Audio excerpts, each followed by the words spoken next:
जय श्री कृष्णा दोस्तों, किशोरी क्रिएशन से मैं सपना शर्मा आप सभी का हार्दिक स्वागत करती हूँ आपके अपने चैनल पर। दोस्तों, आज के वीडियो में आपके लिए मैं वैशाख मास महात्म्य के 15वें दिन की कथा लेकर के आई हूँ। इससे पहले के 14 अध्याय के वीडियो जो है मैंने मेरे चैनल पर डाले हुए हैं। आप उनको मेरे चैनल पर जाकर देख भी सकते हैं और श्रवण भी कर सकते हैं। वैशाख मास को माधव मास भी कहा जाता है। यह भगवान विष्णु का प्रिय मास है, इसलिए ऋषि मुनियों के द्वारा इसका महात्म्य लिखा गया है। वैशाख महात्म्य में 25 अध्याय हैं। दिन आपको एक अध्याय सुना रही हूँ। आज मैं आपको वैशाख मास का 15वां अध्याय सुनाऊंगी। वैशाख मास का 15वां अध्याय शुरू करूँ उससे पहले मैं आपको एक और विष्णु भगवान श्री हरि विष्णु का विशेष मंत्र बताती हूँ। ओम ह्रीम कार्तवीर्यार्जुनो नामः राजा बाहु सहस्रवानः यशस्य स्मरण मात्रेण हतम नष्टम च लभ्यते। वंश के राजा कार्तवीर्य अर्जुन सुदर्शन चक्र के अवतार माने जाते हैं। कहा जाता है कि इनकी साधना करने से हर प्रकार की गुम वस्तु जो है मिल जाती हुई है। चक्र के बारे में हमारे शास्त्रों में वर्णित है कि यह किसी भी दिशा अथवा किसी भी लोक में जाकर वांछित सामग्री खोज लाने में सक्षम है। साधना के लिए दीपक लगाकर पूर्व अथवा उत्तर दिशा की ओर मुंह करके बैठे अपनी गुम वस्तु की कामना को उच्चारण कर भगवान विष्णु के सुदर्शन चक्रधारी रूप का ध्यान करें। चक्र को रक्तवर्ण में ध्याएं एवं उस मंत्र का विश्वास पूर्वक जप करें। अगर आप इस मंत्र को श्रद्धा पूर्वक करते तो आपकी खोई हुई वस्तु के बारे में जानकारी आपको प्राप्त हो जाएगी। आइए सुनते हैं वैशाख मास महात्म्य का 15वां अध्याय। इससे पहले हम 14 अध्याय के बारे में कुछ जानेंगे। इससे पहले सुतदेव जी ने बताया कि वैशाख मास में प्रातः काल स्नान करके सूदन भगवान का पूजन कर विष्णु कथा को जो लोग सुनते हैं सीधे जो है विष्णु लोक को जाते हैं। दुर्बुद्धि होते हुए जो कथा को छोड़ करके अन्य कार्यों में लग जाते हैं, रौरव नरक में जाकर की योनि पाते हैं। इसके लिए उन्होंने एक प्राचीन इतिहास भी बताया। अंत में शुद्धदेव जी है कि जहाँ शुभ फल देने वाली सब लोगों के पापों को शुभ फल देने वाली विष्णु भगवान की कथा होती है, वहाँ क्षेत्र में जो है सारे तीर्थ आ जाते हैं। वहाँ के निवासियों को जो है सभी पापों से मुक्ति मिल जाती है। ये अब आगे का वृत्तांत जो है 15वें अध्याय में जानते हैं। मैं का 15वां अध्याय। सुतदेव जी बोले, हे राजन मधुसूदन भगवान के प्यारे, पाप नाशक वैशाख महात्म्य का फल भी सुनो। प्राचीन काल में पांचाल देश में पुण्यशील और बुद्धिमान भूरी यश का पुत्र पुरुयश था। पिता के मरने पर वह राजा हुआ। वह बहुत शूरवीर, उदार, धनुर्विद्या में बड़ा प्रतापी था। धर्म पूर्वक पृथ्वी पर शासन करता था, परंतु पूर्व जन्म में उसने जलदान नहीं किया। इस पाप के मारे कुछ काल में उसकी सब संपत्ति नष्ट हो गई। उसे बलहीन जान उसके वैरी अनेक राजा आए और उसे युद्ध में जीत लिया। राजा परास्त होकर शिशनी रानी और धात्रादि गण साथ ले जहाँ का कोई मार्ग कोई नहीं जानता था, ऐसी पहाड़ के कंदरा में घुस गए और वहाँ 53 वर्ष व्यतीत किए। एक दिन अपने सदगुरु को सोचता हुआ अपने गुरु का स्मरण करने लगा। तब याज और उपयाज नाम के मुनीश्वर सर्वज्ञात राजा के पास आ पहुँचे। राजा ने उन्हें देख सहसा उठकर खड़ा हुआ और भक्तिपूर्वक सिर झुकाकर उनके चरणों में गिर पड़ा। उन्होंने राजा को उठाया और आंसू पहुँचे। तब वन के पुष्पादि से राजा ने मुनियों से प्रश्न किया कि हे मुनीश्वरों, मेरे दुख का कारण विस्तार पूर्वक मुझसे कहिए।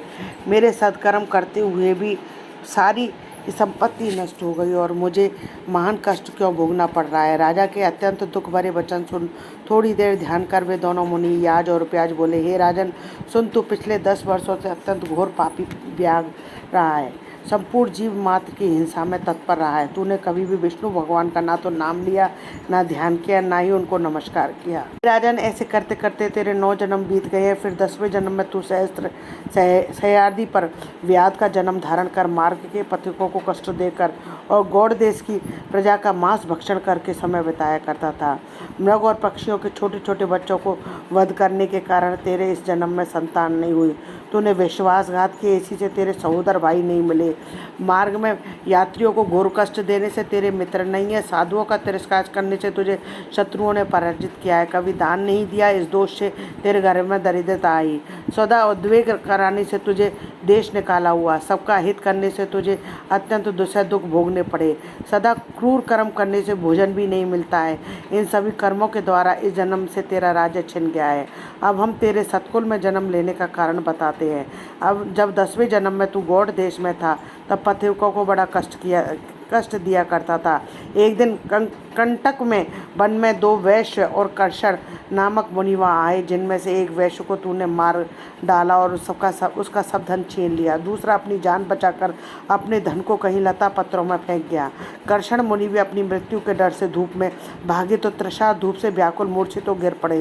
तब तूने वैश्य धन कहाँ पटक गया था, यह जानने के लिए कर्षण मुनि के कानों में फूंक मारी और कृमि और कीचड़ मिले। गड्ढे के जल से उनके नेत्र धोए और पंखे से हवा करने लगा। तब मुनि ने स्वस्थ चित हो जाने पर तेरे पूछने पर वैश्य का धन पेड़ों में फेंक कर भाग जाने की बात कही।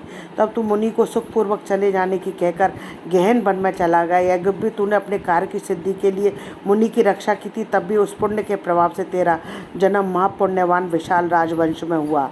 यदि तेरी इच्छा सुख राज सायुज मुक्ति आदि प्राप्त करने की है तो इस माधव नाम के वैशाख मास में और अक्षय तृतीया के दिन ब्याई गौ ब्राह्मण को दान दे, शमी छतरी प्रतिमा दान कर, प्याऊ लगवा, स्नान कर, माधव भगवान का पूजन कर। इन वैशाख उक्त धर्मों के करने से तेरी विजय होकर साम्राज्य की प्राप्ति होगी, सब सुख भोगेगा और अपने समान मुझ को प्राप्त करेगा तथा सब लोग तेरे वश में हो जाएंगे। साथ ही विष्णु भगवान के साक्षात दर्शन होंगे।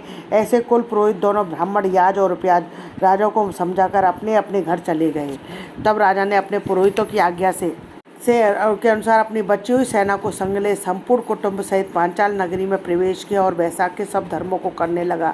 जब राजाओं ने फिर चढ़ाई कर दी तब घोर संग्राम कर उन सबको जीत करके उनके राज्य में से 10 अरब घोड़े, 3 कोट हाथी, 1 अरब रथ, 10 सहस्त्र ऊँट, 3 लाख गधे अपनी पुरी में लाया और सब राजा कर देने लगे। मधुसूदन भगवान की कृपा से वह चक्रवर्ती राजा हुआ और उसके 5 पुत्र बड़े गुणवान, शूरवीर, उदार, दृष्टकेतु, धृष्टद्युम्न, विजय, चित्रकेतु, मयूरध्वज नाम के हुए। संपूर्ण प्रजा अनुराग और विश्वास करने लगी। फिर पांचाल देश का राजा निष्काम चित्त हो मधुसूदन भगवान की पूजा के लिए सभी धर्म करने लगा, जिससे प्रसन्न हो मधुसूदन भगवान ने अक्षय तृतीया के दिन चारों भुजाओं में शंख चक्र पदम लिए पीताम्बर धारण किए हुए बनमाला पहने लक्ष्मी और अनुचरों सहित गरुड़ पर चढ़कर साक्षात दर्शन दिया। उनके असहनीय तेज को देखकर राजा ने नेत्र बंद कर लिए। फिर उनके दर्शन कर हर्ष के मारे सब देह में रोमांच खड़ा हो गया, नेत्रों से आंसू गिरने लगे। अत्यंत भक्तिपूर्वक हाथ जोड़कर सिर झुकाकर स्तुति करने लगा। इतनी श्री वैशाख मास महात्म्य में 15वां अध्याय समाप्तम। दोस्तों, यदि आपको मेरा ये वीडियो पसंद आए तो प्लीज़ मेरे वीडियो को ज़्यादा से ज़्यादा लाइक और शेयर कीजिए अपने फैमिली और फ्रेंड में। यदि आपने अभी तक मेरे चैनल को सब्सक्राइब नहीं किया है तो उसे सब्सक्राइब करना ना भूलें। पास ही में बेल आइकन को दबाएं, जिससे मेरे आने वाले हर नए वीडियो का नोटिफिकेशन आपको मिल जाए। हिंदू धर्म, रीति रिवाज, कथा कहानी जानने के लिए मेरे चैनल पर बने रहने के लिए बहुत बहुत धन्यवाद। जय श्री कृष्णा दोस्तों।